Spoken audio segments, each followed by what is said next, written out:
محمد ایوب بھائی نے سوال کیا ہے کہ امام صاحب فجر کی نماز پڑھا رہے تھے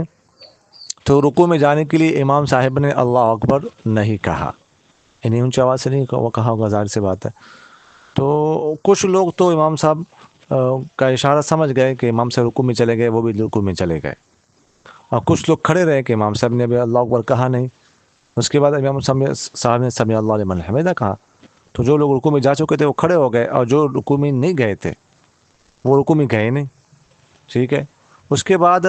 امام صاحب نے جو ہے نا وہ نماز مکمل کی، سجدہ سہو نہیں کیا۔ تو ابھی پوچھ رہے ہیں کہ سجدہ سہو امام صاحب کو کرنا چاہیے تھا کہ نہیں کرنا چاہیے تھا، اور پھر اس کے بعد اگر نہ کرتے تو دوبارہ نماز کا کیا حکم تھا۔ امام صاحب نے دوبارہ بھی نماز پڑھا دی، لوگوں نے ان سے کہا دیکھیے گا نماز تو امام صاحب کی ہو گئی اور سجدہ سہو کی ضرورت بھی نہیں تھی،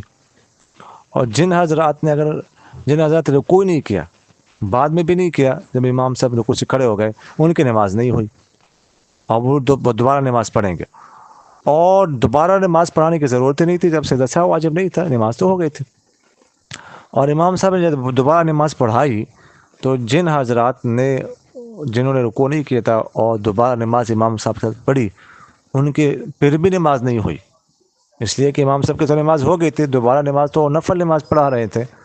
اور ان کی تو فرض نہیں ہوتے، وہ فرض پڑھ رہے تھے۔ تو خلاصہ یہ کہ جن حضرات نے امام کے ساتھ رکوع نہیں کیا تھا ان حضرات کی نماز نہیں ہوئی، اور نماز جو ہے نا ان کو دوبارہ پڑھنی پڑے گی، وقت گزرنے کے بعد بھی نماز کا اعادہ کرنا پڑے گا۔